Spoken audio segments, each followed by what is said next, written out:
নমস্কার। গল্পের ঝুলিতে সকল শ্রোতা বন্ধুদের স্বাগত জানাই। আজ আপনাদের জন্য গল্পের ঝুলিতে রয়েছে জগদীশচন্দ্র গুপ্তের লেখা যাহা ঘটিল তাহাই সত্য। গল্পটি ভালো লাগলে একটা লাইক এবং কমেন্ট করে জানানোর অনুরোধ রইল। আর চ্যানেলে নতুন হয়ে থাকলে আরও গল্প শোনার জন্য চ্যানেলটি সাবস্ক্রাইব করতে কিন্তু ভুলবেন না। তাহলে চলুন শুনে নেওয়া যাক আজকের গল্প। রাধা মাধববাবুর হিন্দু জ্যোতিষে অগাধ বিশ্বাস। নিজেও একখণ্ড জ্যোতিষতত্ত্ব বারিধি ক্রয় করিয়া কিছুদিন তিনি জ্যোতিষশাস্ত্র অনুশীলন করিয়াছিলেন।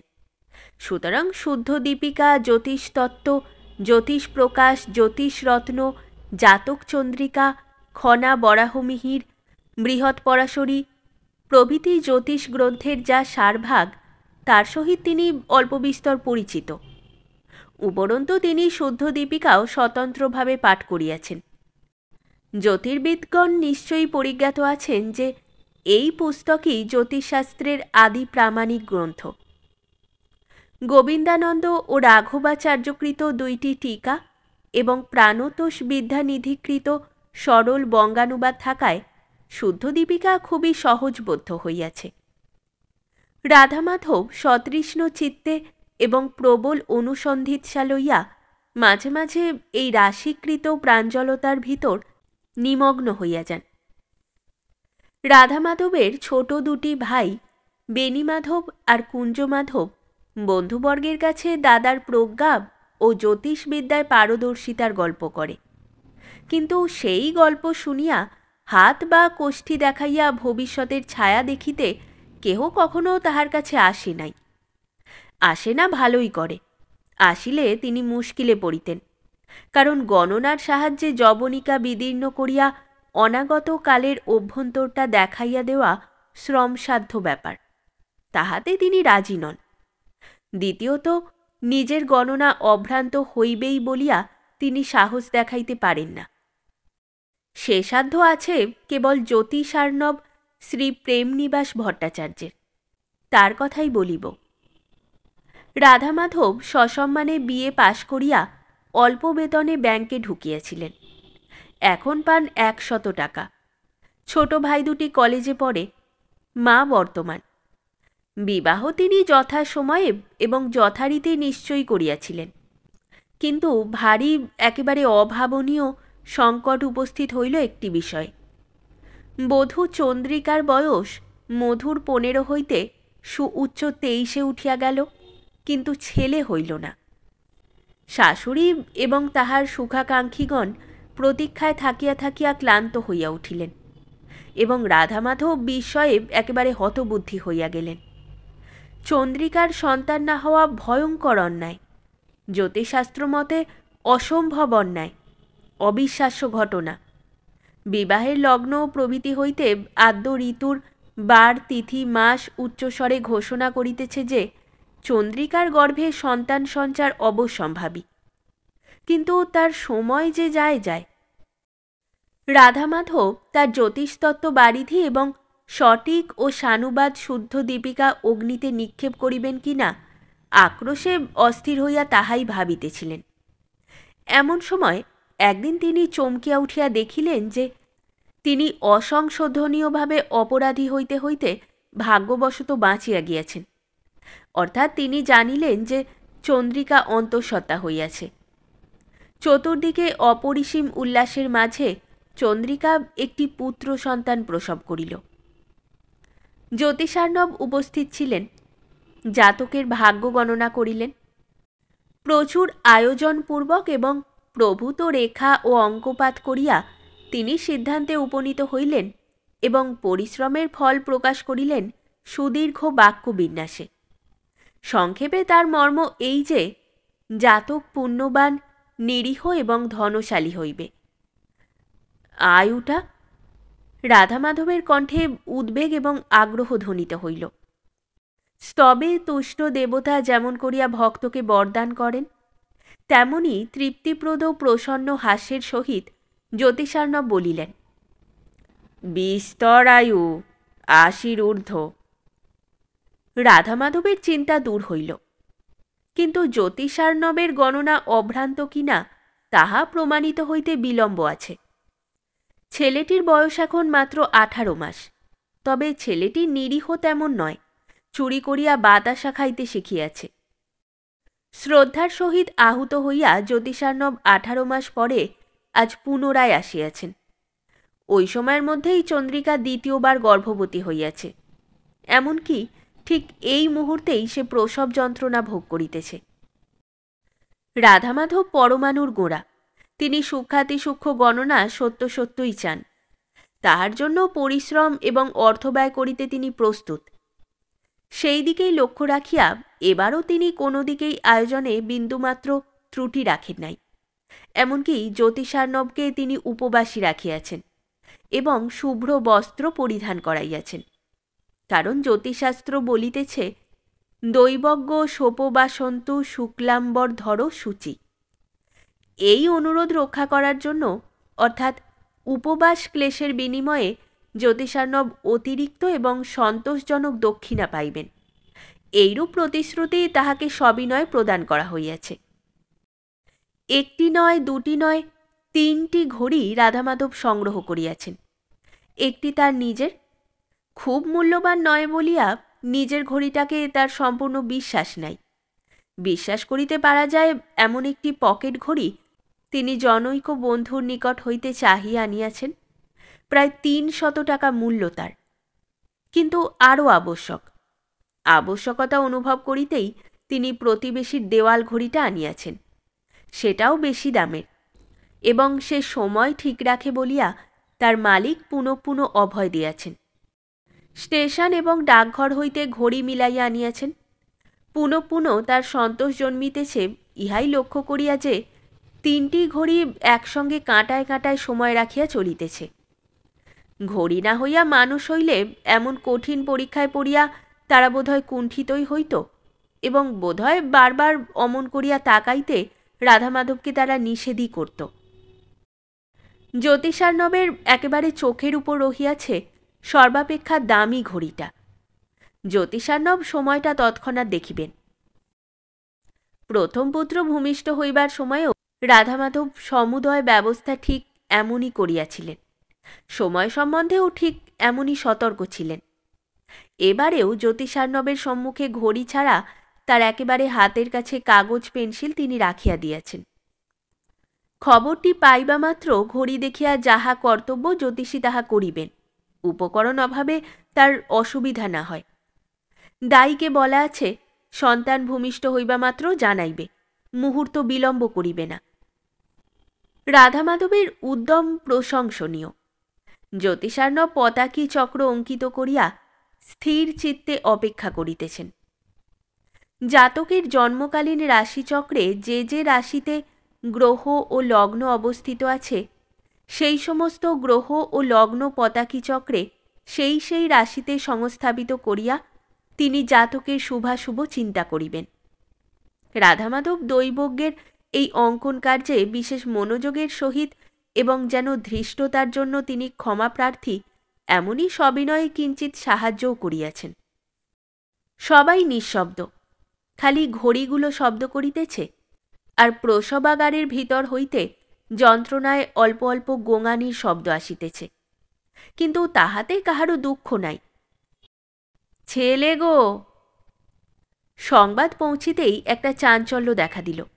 রাধামাধব নড়িয়া উঠিয়া প্রসবাগারের দিকে এবং জ্যোতিষার্ণব চোখ তুলিয়া তার সম্মুখস্থ ঘড়ির দিকে তাকাইলেন। 8:18 ঠিক। রাধামাধবও সেই ঘড়ি আর তাদের টাইম পিসের দিকে তাকাইলেন। 8:18 ঠিক। শঙ্খ বাজিয়া উঠিল, মৃদু একটা কলরব উঠিল, কিন্তু জ্যোতিষার্ণব তখন গণনায় মগ্ন হইয়া গেছেন। উদ্বিগ্ন রাধামাধব তার দিকে ঝুঁকিয়াছেন। পঞ্জিকায় সন্নিবেশিত জ্যোতিষ বচনার্থ, অর্থাৎ তদন্তর্গত যাবতীয় ব্যবস্থা, কথন, প্রকরণ, নিয়ম, নিরূপণ জ্যোতিষার্ণবের কণ্ঠস্থ হইয়াছে। তাহাদিগকে তিনি প্রত্যক্ষ মূর্তিদান করিলেন, রেখায় রেখায় আর বর্ণ ও অঙ্ক প্রয়োগে। কত যে রেখা তিনি অঙ্কিত করিলেন, আর কত যে অঙ্ক আর বর্ণ তিনি ছড়াইয়া দিলেন, তার ইয়ত্তাই নাই। দীর্ঘ চিন্তা এবং কঠিন নির্ণয় চেষ্টার পর জ্যোতিষার্ণব বলিলেন, শুভ। বেণীমাধব জিজ্ঞাসা করিলেন, গণ্ডদোষ? কিছু না। মাতৃদৃষ্টি? দাঁতে জিভ কাটিয়া জ্যোতিষার্ণব বলিলেন, সর্বনাশ! অমন বাক্য উচ্চারণ করতে আছে? পাপ গ্রহের স্পর্শও নাই। ওম সহস্রাক্ষেন শত শারদেন শতায়ুষা হবিষা হবিষ মেনং শতং যথমং। তারপর তিনি ওই সহস্রাক্ষ মন্ত্রের অবশিষ্ট ভাগ নিঃশব্দে আবৃত্তিপূর্বক গাত্রোত্থান করিলেন। রাধামাধব প্রণাম করিয়া আর যথোচিত দক্ষিণা দিয়া এবং সম্ভ্রম সহকারে অনুগমন করিয়া তাহাকে রাস্তায় তুলিয়া দিলেন। এখনই তো সব জানানো সম্ভব নয়, কোষ্ঠী তো প্রস্তুত হবেই, দেখিয়ে বুঝিয়ে দেব সব তখন, বলিয়া জ্যোতিষার্ণব প্রস্থান করিলেন। জ্যোতিষে বিশ্বাস এবং জ্যোতিষার্ণবেও বিশ্বাস রাধামাধবের পক্ষে নূতন নয়, অনেকদিন হইতেই তা আছে। সুতরাং বলা বাহুল্য, রাধামাধবের প্রথম পুত্র ভূমিষ্ঠ হইবার সময়ও ঠিক এইরূপভাবেই আচার প্রতিপালিত এবং এইরূপ সব ঘটনাই যাহা উপরে বর্ণিত হইয়াছে তাহাই ঘটানো হইয়াছিল। ঘণ্টু বা যশোদারঞ্জনের কোষ্ঠীও জ্যোতিষী প্রস্তুত করিয়াছিলেন। সে ভারী সুখদ ব্যাপার। জ্যোতিষী দেখাইয়াছেন যে মহামানবের প্রতিভা আর ব্যক্তিত্ব লইয়া যশোদারঞ্জন জন্মগ্রহণ করিয়াছে। সহস্র বিঘ্ন বিপত্তি ধূলিসাৎ করিয়া দিয়া অতটা উচ্চেই যে শেষ পর্যন্ত উঠিবে, জ্যোতিষার্ণবের কোষ্ঠী সে বিষয়ে একেবারে নিঃসন্দেহ।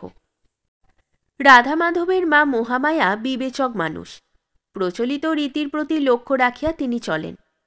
কাজেই কিছু সন্দেশ এবং বাতাসা উপঢৌকন বা উৎকোচ তিনি আনাইয়া রাখিয়াছিলেন। ওদিককার উৎকণ্ঠার নিবৃত্তি হইলে তিনি এদিকে আসিলেন। জ্যেষ্ঠ পৌত্র ঘণ্টুকে সাদরে কাছে ডাকিয়া লইয়া তিনি তাকে ঘুষ দিলেন। সেই সন্দেশ আর বাতাসা তাহাকে খাইতে দিলেন। বলিলেন, ভাই এনেছে তোমার জন্য। ঘণ্টু বলিল, ভাই এনেছে আমার জন্য, খাই। বলিয়া খাইতে লাগিল। মহামায়া জানিতে চাহিলেন, ভালোবাসবে তো ভাইকে? বাসব। কেমন ভালোবাসবে? খুব। খুব? হ্যাঁ। আমার কাছে থাকবে তো রাত্রিরে? সন্দেশের সুস্বাদ ভুলিয়া ঘণ্টুর মুখখানা একটু বিষণ্ণ হইল। বলিল, মায়ের জন্য মন কেমন করবে না তো? এবারে যেন ঘণ্টুর প্রশান্ত চোখে একটু জলই দেখা দিল। বলিল, না। লক্ষ্মী ছেলে। বলিয়া মহামায়া পৌত্রের মুখ চুম্বন করিয়া ছেলেদের ডাকিলেন। সবাই মিলিয়া সেই কথা লইয়া বিস্তর কোলাহল, আনন্দ প্রকাশ এবং আদর সোহাগ করিলেন। ঘণ্টুকে সতর্ক করিলেন, লোভ প্রদর্শন করিলেন, প্রবোধ দিলেন। ব্যাপারটা বিস্তারিতভাবে তাহাকে বুঝাইয়া দিলেন। তাহাকে ঘিরিয়া সকলে মিলিয়া যেন নৃত্য করিতে লাগিলেন এবং তাহার প্রতিশ্রুতিতে কেহ বিশ্বাস স্থাপন করিলেন না, এবং করিতে যে পারা গেল না তাহা লইয়াও তাহারা সাল্লাদে বিস্তর বাক্য ব্যয় করিলেন এবং বিস্তর গণ্ডগোল করিবে বলিয়া দুশ্চিন্তাও ব্যক্ত করিলেন। অর্থাৎ ঘণ্টুকে কেন্দ্র করিয়া তাহাদের পারিবারিক প্রীতি ও আনন্দ আবর্তিত হইতে লাগিল। কিন্তু মাত্র 18 মাসের ছেলে ঘণ্টু এতগুলি লোককে একেবারে অবাক করিয়া দিল। সবাই অবাক হইয়া গেলেন তার ধৈর্য দেখিয়া। মায়ের কাছে সে একবারও যাইতে চাহে না। কান্নাকাটি, মুখ ভার, অবুঝপনা সে কিছুই করে না। তবু মা যে শীঘ্রই ওই ঘর হইতে বাহির হইয়া আসিবে, তাহাকে কোলে লইবেন, এ ভরসা তাহাকে পুনঃ পুনঃ দেওয়া হয়। তার কাকারা তার কষ্ট হৃদয়ঙ্গম করিয়া অনুকম্পাবশত তাহাকে সঙ্গে লইয়া বেড়াইয়া আনে। নানা জায়গায় নানা প্রকারের কৌতুক সে দেখে। কাকাদের কোলে সে প্রায়ই চাপিয়া থাকে। প্রচুর খেলনাও সে পাইয়াছে। মায়ের গল্প ঠাকুমার সঙ্গে সে করে, তখন তার বেশ পুলক দেখা যায়। আঁতুর ঘরে দুয়ারে আনিয়া তাহাকে ভাই দেখানো হয়। ছুঁইয়া সে আদর করিতে গেলে ভাইকে সরাইয়া দেওয়া হয়। বলা হয়, ছুঁস নে। আতুর ঘরের ভিতর হইতে চন্দ্রিকা ডাকে, ঘন্টু, যাই। আসতে হবে না, শোন ওখান থেকেই। খোকার আনা সন্দেশ খেয়েছিলি? হ্যাঁ। কেমন? ভালো। আরও এনেছে, খাবি? না। এই ইচ্ছা ঈর্ষারই দরুন মনে করিয়া চন্দ্রিকা হাসিয়া ওঠে। বলে, কেন রে, খাবি নে কেন? খিদে পাইনি। ঠাকমার কাছে রাখা আছে, খিদে পেলে চেয়ে খেয়ে নিবি, কেমন? আচ্ছা। মা শুনলে? মা মহামায়া হাসিয়া বলেন, শুনেছি। সুন্দর ছেলেটুকু যেন মাখনের ডেলা। বড় ছেলে ঘন্টুও দেখিতে ভারী সুন্দর। চন্দ্রিকার পেটের ছেলে বাড়ির শোভা আর সম্পদ, এমনই তাদের সুকোমল, সুপুষ্ট আর সুশ্রী চেহারা। দেখিলেই বুকে চাপিয়া ধরিতে ইচ্ছা না হয় এমন মানুষ নাই। বাড়িতে উৎসব যেন লাগিয়াই আছে। নবজাত শিশুর তত্ত্বাবধান করিতে আর যত্ন লইতে ত্রুটি, অবহেলা, অন্যমনস্কতা কাহারও নাই। সবাই বিভোর হইয়া আর যেন পাল্লা দিয়া সেই কাজে লাগিয়া গেছেন। জ্যোতিষতত্ত্ব বারিধি এবং শুদ্ধি দীপিকা গ্রন্থদ্বয় আলমারিতে তুলিয়া রাখিয়া রাধামাধব তার পিতৃহৃদয় আরও বিস্তৃত করিয়া দিয়াছেন। সেখানে বাৎসল্যের সুকুমার স্বর্গীয় চর্চা অবিরাম চলিতেছে। 1.5 মাস অতীত হইয়াছে। চন্দ্রিকা এখন বাহিরে বিচরণ করে এবং ভালো আছে। ঘন্টুকে লইয়া তার ব্যস্ততার অন্ত নাই। ঘন্টুকে তুষ্ট রাখিতে হইবে, আর দেখাইতে হইবে যে তাকেই সে বেশি ভালোবাসে, নতুবা ঘন্টুর মন আর শরীর ভালো থাকিবে না। কোলে নেবে ভাইকে? ঘন্টু উৎসাহিত হয়, বলে, নেব মা, তবে বসো পা জড়ো করে।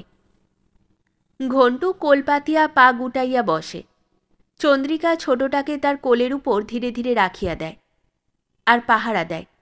ঘন্টু অতিরিক্ত আদর করিবার স্বাধীনতা লইতে গেলেই বাধা দেয় আর হাসে। রাধামাধব প্রভৃতি ভ্রাতাগণ এবং তাদের মা মহামায়াও ইহা দেখিয়া খুশি হইয়া যান, আর মনে হয় সংসার অতীব সুখের স্থান। কোনো কোনো বিষয়ে রাধামাধবের মতামত ভারী মৌলিকতা সম্পন্ন। মলিন কাপড় জামা, চাদর বিছানা তিনি ভারী অপছন্দ করেন। ইহা নিশ্চয়ই মৌলিকতা নহে, কিন্তু এই অপছন্দের কারণ যাহা তিনি নির্দেশ করেন, বলিতে চাই যে তাহা মৌলিকই। তিনি বলেন, যে ব্যক্তি অপরিষ্কার, হিন্দুভাবে ঈশ্বরানুরাগ তার জন্মিতেই পারে না। হিন্দু সংস্কৃতি অভিমুখী হইয়া এবং তদ্গতভাবে ভাবাপন্নতা তার ঘটে না। কেন ঘটে না? কারণ প্রাচীন ভারতের পরমাণুতুল্য সূক্ষ্মতার বোধ জন্মগত অধিকারী হিসাবে সংস্কারের ভিতর হইতে আমরা পাইলেও পরিণামে তাহা দ্রুতবেগে নষ্ট হইয়া যায়, ওই অপরিষ্কার অভ্যাসের ফলেই। বিশেষ করিয়া শিশুদের সম্পর্কে রাধামাধবের মতামত আরও উগ্র, আরও অসহিষ্ণু। তাদের গায়ে রঙিন জিনিসই ময়লা মনে হইয়া তিনি সহ্য করিতে পারেন না, আর্তনাদ করিতে থাকেন। বলেন, রংটাই ময়লা জিনিস, অস্বাভাবিকতা, আর বাহিরের ময়লা ঢাকিয়া রাখিবার ঘৃণ্য কৌশল মাত্র, সুতরাং চলিবে না। রাধামাধবের ধোপার খরচ ঢের। ছোট খোকার জন্য কাঁথা প্রস্তুত করিয়াছিলেন রাধামাধবের মা নিজে, সাদা কাপড়ের উপর কালো সুতার সেলাই দিয়া। হঠাৎ সেটা চোখে পড়ায় রাধামাধব ভয়ে চোখ বুজিয়া চিৎকার করিয়া উঠিয়াছিলেন। বলিয়াছিলেন, মা, এ করেছ কি? কাঁথার উপর যেন কেঁচো বেড়াচ্ছে, ফেলে দাও, ফেলে দাও। রাধামাধবের ওই রকম সব আদেশে রঙিন কাপড় এ বাড়ি হইতে নির্বাসিত হইয়াছে। তিনি আরও বলেন, রং বিলাসের উপকরণ, সে বিভ্রম ঘটায়। প্রাচীন ভারতে ব্রাহ্মণগণ মনস্বিতায় এত উন্নতি করিতে পারিয়াছিলেন কেমন করিয়া তা জানো? এই কারণেই যে তাহারা শ্বেতবর্ণের আদর করিতেন বেশি, শুভ্র উপবীতের সঙ্গে শুভ্র বসন এবং শুভ্র উত্তরীয় ব্যবহার করিতেন, এবং শুভ্র পুষ্পে দেবার্চনা করিতেন বলিয়াই উদ্বুদ্ধ সাত্ত্বিক প্রেরণায় তাহারা অলৌকিক ক্ষমতা প্রাপ্ত হইয়াছিলেন। কিন্তু এখন সবই ময়লা।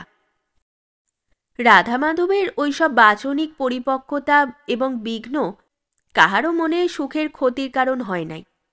সুখের কারণ এদের অনেকই আছে। এমনকি ছোট খোকা যে ঘুমাইয়া থাকে তাহা তাকাইয়া দেখাও সুখের। উপরের ঘরে সেদিন ছোট খোকাকে শোয়াইয়া চন্দ্রিকা তার কাছেই শুইয়াছিল। বেলা তখন 9:30 বাজে। ঘুমন্ত শিশুর মুখে যেন পৃথিবীর মধু আর আকাশের জ্যোৎস্না পুঞ্জীভূত হইয়াছে। আবেশে প্রাণ পূর্ণ করিয়া দিয়া যে ঘ্রাণ একটু তার নাকে আসিতেই সে ওই মধুর আর জ্যোৎস্নার ঘণ্টু তার পাশেই বসিয়া খবরের কাগজ ছিঁড়িয়া ছিঁড়িয়া টুকরা করিয়া খেলা করিতেছে। নিচে রাধামাধব অফিসে যাইবার জন্য প্রস্তুত হইতেছেন। এক গ্লাস জল লইয়া মহামায়া আসিলেন।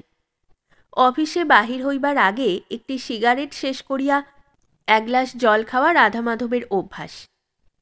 মায়ের দিকে তাকাইয়া রাধামাধব বলিলেন, মা, বোধহয় মাইনে কিছুটা বাড়বে শিগগিরই। শুনিয়াই মহামায়ার মনে পড়িয়া গেল নবাগতের কথা। তারই পয়ে বেতন বাড়িবে। মাহিনা বাড়া এবং ছেলের পয় এ দুটি বিষয় সম্পর্কেই অপরূপ এক যোগাযোগের আনন্দে বিগলিত হইয়া মহামায়া বিস্ময়সূচক কিছু বলিতে উদ্যত হইয়াছিলেন। কিন্তু সেই সময় হাঁকিলেন জ্যোতিষার্ণব শ্রী প্রেমনিবাস ভট্টাচার্য। মা, আনন্দ পরে করিবেন। এই যে বাবা, বলিয়া মহামায়া সে আনন্দ স্থগিত রাখিয়া বাহির হইয়া আসিলেন। গলবস্ত্র হইয়া জ্যোতিষার্ণবকে প্রণাম করিলেন এবং দেখিলেন যে জ্যোতিষার্ণবের মুখ চোখ অতিশয় উজ্জ্বল। তোমার পৌত্রের কোষ্ঠী প্রস্তুত করে এনেছি মা। এমন নিখুঁত কোষ্ঠী প্রস্তুত করবার সৌভাগ্য আমার বহুদিন হয়নি। একবার করেছিলাম একটি অতি দরিদ্র ব্রাহ্মণ সন্তানের। দেখিয়েছিলাম রাজা হবে। শুনে তার বাপ মা খুব ক্ষুণ্ণ হলো। বললে, বিদ্রূপ করা কি উচিত ঠাকুর? কিন্তু হলো সে রাজাই। কেমন করে? কথাবার্তার আওয়াজ উপরে চন্দ্রিকার কানেও গেল। ভবিষ্যৎ নখদর্পণে পাইতে কার না আগ্রহ হয়। সেও নামিয়া আসিল। বলিয়াছিল, ঘণ্টু বাবা, তুমি এখানে থাকো। ভাইয়ের মুখে মাছি বসলে তাড়িয়ে দিও, কেমন? ঘণ্টু ঘাড় নাড়িয়া বলিল, আচ্ছা। চন্দ্রিকা নামিয়া আসিয়া দৈবজ্ঞ ব্রাহ্মণকে প্রণাম করিয়া শাশুড়ির পাশে দাঁড়াইল। জ্যোতিষার্ণব তখন বলিতেছিলেন, এক জমিদার তাকে পোষ্যপুত্র নিলেন। সেই জমিদার পরে রাজা খেতাব পেলেন। খেতাব বংশ পরম্পরা চলবে। সে জমিদারের মৃত্যু হয়েছে, কিন্তু ছেলেটি এখন নাবালক। সাবালক হইলেই রাজা উপাধি তাকে বর্তাবে। বলিয়া প্রেমনিবাস ভট্টাচার্য চক্ষু এবং চিত্ত একই সঙ্গে ঊর্ধ্বমুখী করিলেন এবং তার সঙ্গে প্রফুল্লভাবে হাস্যও করিলেন। তার বিশ্বাস তিনি কিছুই করেন নাই, ঈশ্বরেরই ইচ্ছায় ইহা ঘটিয়াছে। বলিলেন, ভগবান করান মা, সর্বময় কর্তাই তিনি। মহামায়া তাহা স্বীকার করিলেন। না করিলে ভগবান রুষ্ট হইবেন। চন্দ্রিকাও মনে মনে তাহা স্বীকার করিল। সভ্রাতা রাধা মাধবও তাহা স্বীকার করিলেন, কারণ জ্যোতিষার্ণবের গণনা যে অভ্রান্ত তাহা ওই উপাখ্যানের দ্বারা দ্বিগুণ চিত্তাহারী হইয়া প্রকাশ পাইয়াছে এবং তাহাতেই বিশ্বাস দ্বিগুণ দৃঢ় হইয়া উঠিয়াছে। মহামায়া বলিলেন, আপনার কথাই ঠিক ঠাকুর, রাধার মাইনে বাড়বে শিগগির। মহামায়ার কণ্ঠে আনন্দের আর অবধি নাই। ভারী পয়মন্ত ছেলে হয়েছে, আয়ু সুদীর্ঘ, বিদ্যায় দানে চিত্তের নির্মলতায় সেরা মানুষ হবে ওই ছেলে, দেখে নিও। সূক্ষ্মভাবে সব উল্লেখ করা আছে। কিন্তু রাধা তো এখন বেরুচ্ছে, বুঝিয়ে বলবার সময় নেই এখন। কোট প্যান্টুলুন পরা রাধা মাধব ঘরের দরজায় আসিয়া দাঁড়াইলেন। বলিলেন, আমি এখন বেরুচ্ছি ঠাকুরমশাই। সন্ধ্যার পর একবার দয়া করে আসবেন, আলোচনা করা যাবে। আসব। এই নাও মা, রামায়ণ। তার মানে জীবনের শেষ দিন পর্যন্ত কি ঘটবে না ঘটবে তা লিপিবদ্ধ করেছি, কিন্তু তখন কোথায় থাকবো আমি আর কোথায় থাকবে তুমি? বলিয়া মৃত্যু যে মুক্তি সেই ধারণায় প্রেমনিবাস জ্যোতিষী পুনরায় হাসিতে লাগিলেন। একদিনের অনিবার্য মৃত্যুর আশঙ্কায় মহামায়াও কাতর হইলেন না, বরং আনন্দে গদগদ হইয়া গেলেন। পৌত্র পৌত্রী পরিবেষ্টিত হইয়া আর শৌখিন অবাধ প্রাণে একদা তিনি স্বর্গারোহণ করিতেছেন, এই কল্পনা করিয়া তাহার ভারী উল্লাস জন্মিল।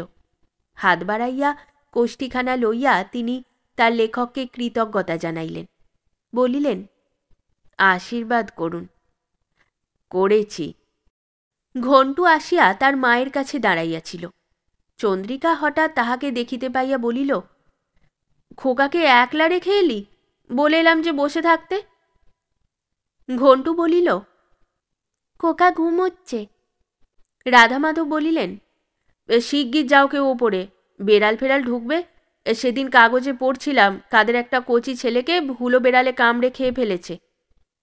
জ্যোতিষী বলিলেন, তা অসম্ভব নয়, বিড়াল হিংস্র জন্তুই বটে। আতঙ্কিত হইয়া চন্দ্রিকা দৌড়াইয়া উঠিয়া গেল এবং যাইয়াই যা দেখিল তা ভয়ঙ্কর। চিৎকার করিয়া উঠিল, মা, মা গো, এসো শিগগির। আর্তনাদে মনে হইল একটা মৃত্যুই যেন ঘটিয়াছে। কি হলো বলিয়া রাধামাধব, মহামায়া এবং জ্যোতিষার্ণবও ছুটিয়া গেলেন। যাইয়া দেখিলেন চন্দ্রিকা দাঁড়াইয়া ঠকঠক করিয়া কাঁপিতেছে। তার চোখে জল। ছোট খোকা শুইয়া আছে, কিন্তু তার চক্ষু উন্মিলিত আর নিষ্পলক। বুকে নিঃশ্বাসের সাড়া নাই, আর তার বুকের উপর যে সাদা কাঁথাখানা রহিয়াছে তার উপর ছোট দুটি পায়ের দাগ, ঠিক ঘণ্টুর পায়ের মাপের। প্রথম মুহূর্তটায় কাহারও মুখেই শব্দ ফুটিল না। কানে শুনিতে লাগিলেন সিঁড়িতে ঘণ্টুর পায়ের শব্দ উঠিয়া আসিতেছে।